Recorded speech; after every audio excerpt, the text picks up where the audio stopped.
Thank you very much, Mr. Chairman. Mr. Vogt, good to see you. Congratulations on your nomination. Thank you for being willing to do this job again. You did a great job the first time around. Look forward to seeing you back in this office. Let me just ask you, one of the important functions of OMB is the role that it plays in managing procurement through the Office of Federal Procurement Policy.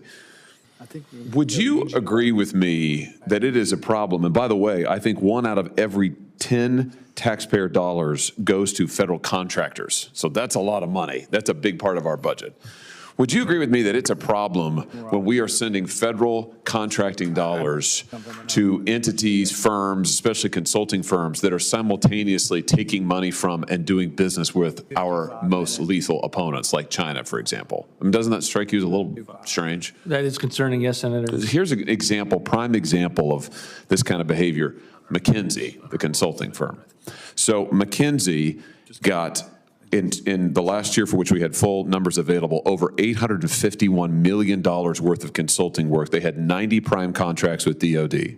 They got $98 million in contracts from the Army, $132 million from the Air Force, $37 million from the Navy. I think they advised on the F-35 fighter jet program and the Air Force Space and Missile Systems Center. At the same time, they had 1,000 employees in China.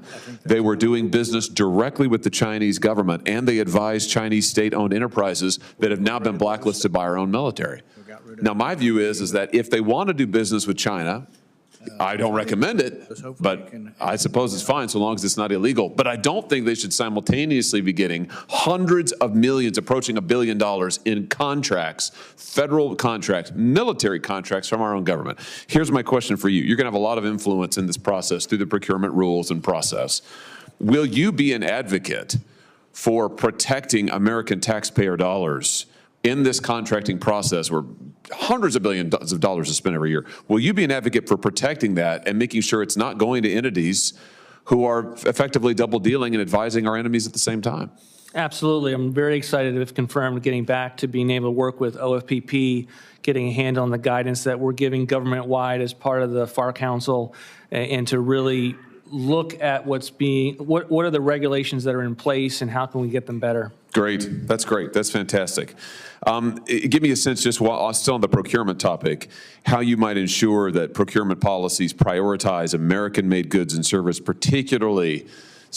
particularly in industries that are vital to our national security. And I just think about our experience in COVID, and you were there for the beginning, the onset of the pandemic, and when we learned that, my gosh, we couldn't, the most basic medical supplies we're importing from overseas. Our medical supply chains are so compromised in so many ways. So give me a sense, have you given some thought to how the procurement process might be used to safeguard those critical supply chains and prioritize American manufacturers? Yeah, I think clear leadership from the director to make sure that a viewpoint from the president is implemented at the level of policy that the OFPP is reviewing.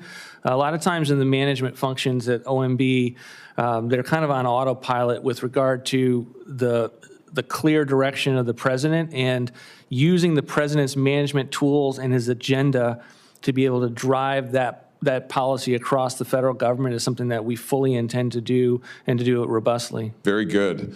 Let me shift gears just a little bit, but still thinking about federal regulations. Through OIRA, you have a lot of influence, thankfully, on the regulatory landscape and environment. I asked your predecessor in this role, the Biden administration nominee, if she would commit to the Hyde Amendment and the principle that we should not be using federal taxpayer dollars to promote abortions, which has been a bipartisan commitment, as you well know, for decades.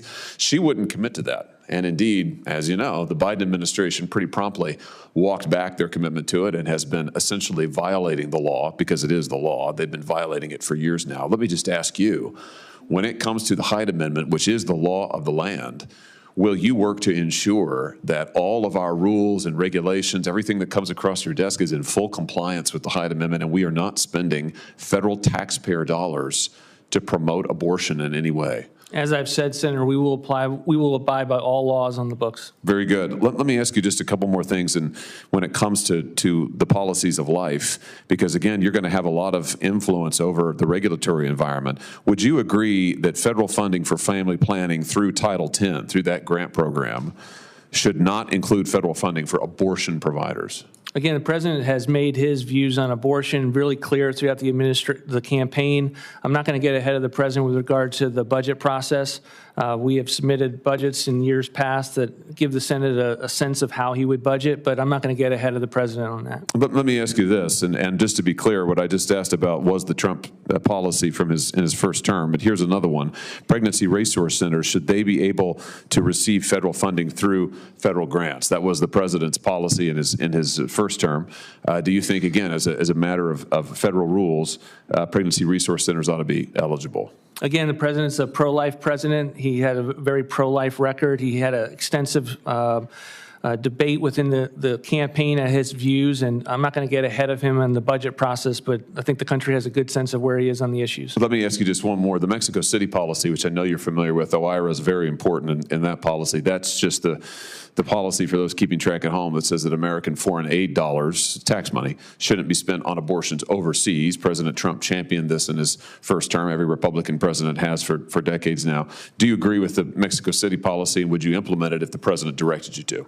Absolutely, we'll implement anything the president's asked me to direct. Very good. Thank you, Mr. Vogt. It's great to see you again. Thank you, Mr. Chairman.